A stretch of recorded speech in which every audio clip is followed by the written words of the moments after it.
So here it is, 1973, I think it was January 1973, ARB 3323L, I'd call it Fatty Arbuckle.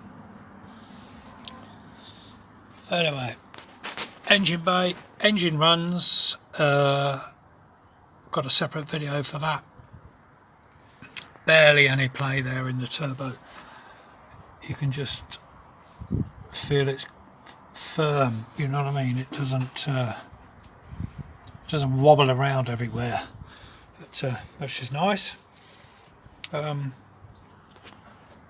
Heater box, that's right out at the bottom, so you'll need to rebuild that or get a new heater box.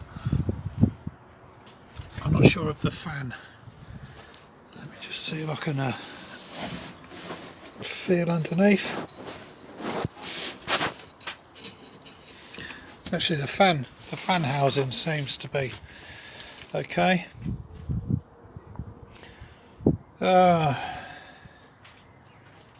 Brakes, the brakes were all rebuilt at one point,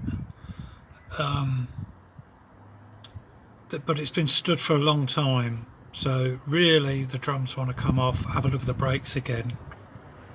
Probably just want stripping down, cleaning, putting it all back together again, and then bleeding, you know, with the brakes. The clutch is stuck on. I was going to take the gearbox off and free the clutch off, but never got round to it. We did notice when the engine was running that this is actually an oil cooler, this bit here. It's taken out of a Discovery radiator, I believe, but it was leaking at the joins here, so they either want nipping up or something sorting with them. But there was a little bit of oil, you know, coming out of them when the engine was running, because it was catching with the air on the fan and sort of blowing everywhere. But that wasn't drastic, but an easy fix to do anyway. It'll want wiring everywhere. The whole thing will want wiring. The wiring looking at when I got it started, we just had it on a separate battery, or two batteries actually, one for the glow plugs. Not sure if they're actually working, I've not taken them out, but we wired them up anyway. But yeah, we had the battery on the glow plugs and another battery, separate one, and my Land Rover running, just to get it going, because it hadn't been started for about 10 or 15 years or more. But once it fired up and it was running, as you can see in the other video, is that it ran as sweet as a nut. So I don't see any reason with you know, proper use, it will just fire up every morning and away you go. But it does need a lot of work, this Land Rover. Chassis is good. My advice would be to strip it all down and start again with the chassis and clean the axles up, you know, I mean, go from there really, go with a bare rolling chassis, take all the body off, etc. and all that.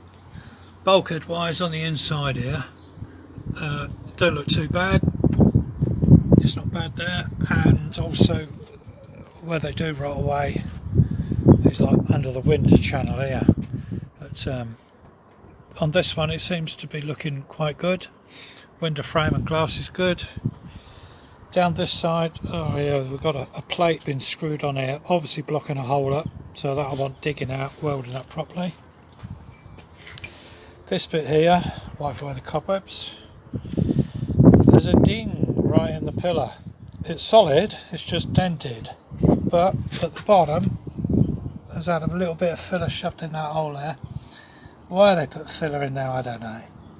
But anyway, that little bit there will want digging out, welding up properly. Or you can just bodge it again with filler. Not recommended. I think the same as the other side. Let's have a look.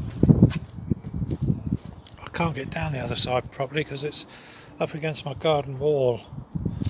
So yeah, you got a hole here, wants welding, hole at the top here, wants welding, another one here wants welding, and again a little bit down the bottom here, but there's no dings and dents, so the bulkhead is pretty good.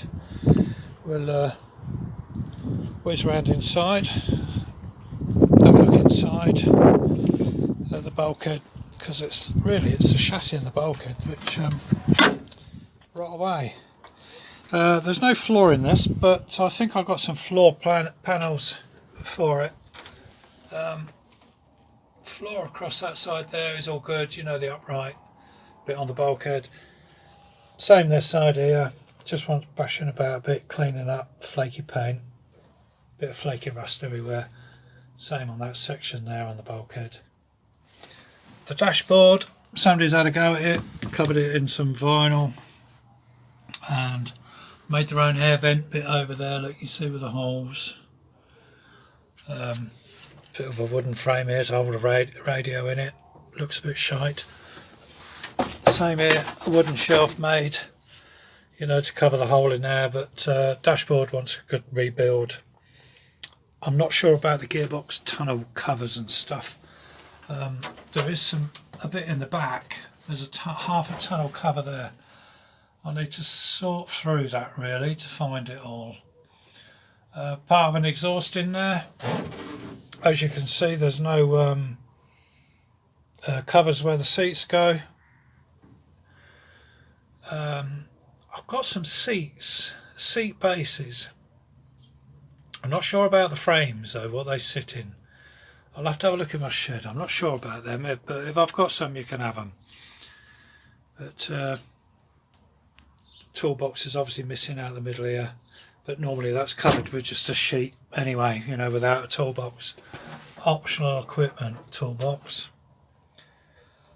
The roof looks bloody terrible because it's been painted in what I think is white gloss, and it's just peeling off everywhere.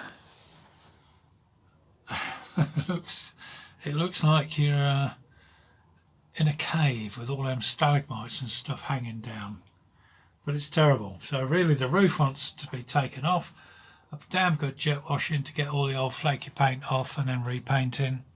Same with the sides, it's been painted with crap paint, but the sides of the roof are all straight. The back door from here don't look in too bad a condition, but then it's got a cover on it. But back doors, I've got a fiberglass one that you can have to replace that one on the back door if that one needs replacing. Probably could be welded up, etc, you know. I've never really had a good look around inside this Land Rover, to be honest. You know, I got it sat in a field for a few years, and then we moved it to my house, and this is where it's sat in my drive. I've never got around to doing anything with it, so this is as I found it really. The door on that side, bit of a job to see. Let me see if I'll reach across and undo that bolt. See if I can open it.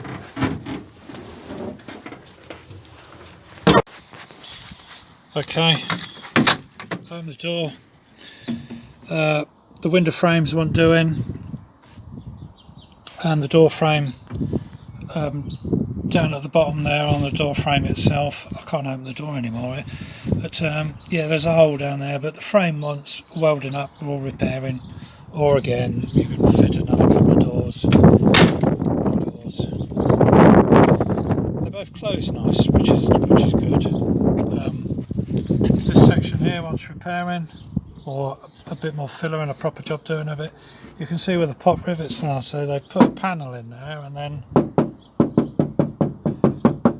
don't know, just covered it over the you know, the edges with a bit of filler.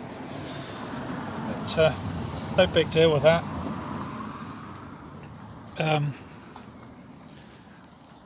Not sure. Oh, yeah, I think that back door's locked. I'll have to get inside it, I think, really, with that. But oh, it's got these homemade mirror arms. Bit weird, but they do work. Mirror on there, but same again, wants cleaning up. It wants a lot of cleaning up, this. It really does want a strip down and a rebuild. But the good thing about it is is the underneath.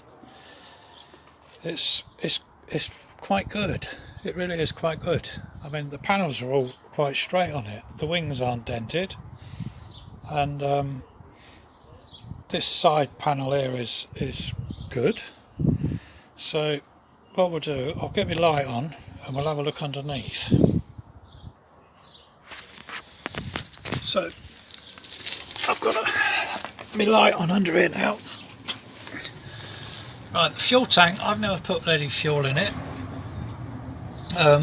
Everything's been painted green underneath. Painted everything green underneath and that white flaky paint inside. Looks bloody awful inside with that flaky paint. Not so keen on the green neither, but as you can see with the springs over there, they were greased up when they were first put together. Now this was used at Northampton Lamport Railway for a while to move stuff around, you know what I mean, give children rides or whatever. So it's never really been on the road for about 20 years. It was used as a work hack up at Northampton Lamport Railway. And the old boy that had it before, he had everything apart, painted everything green, put everything back together, and the chassis is remarkably good. It does need a little bit of welding here and there, but you see these spring turrets here are all good. The springs are really good. They just want taking apart, cleaning, putting back together again, but these springs are actually better on this than what they are on my Series 3.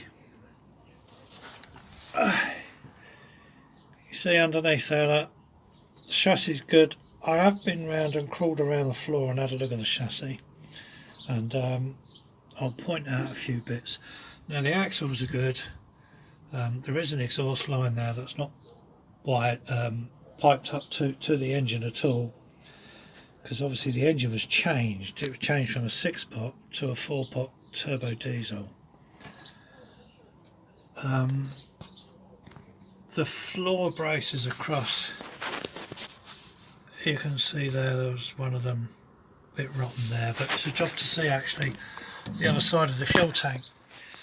Yeah, I would suggest cleaning the fuel tank out before you use it, because it's not had fuel in it for years, and you'll probably want some floor, I don't know what they're called actually, the pieces of metal that run across the floor, the supports, floor supports, isn't it? Shock absorbers look good. You know, they just want taking off, cleaning. I reckon it fitted new springs and new shocks all round on this when he built it, because the chassis is quite good. Let's have a look at it. Now the tyres, wheels and tyres are alright. Obviously want cleaning up and painting, but the tyres themselves, I mean, they're donkey's years old. I wouldn't trust them on the road really.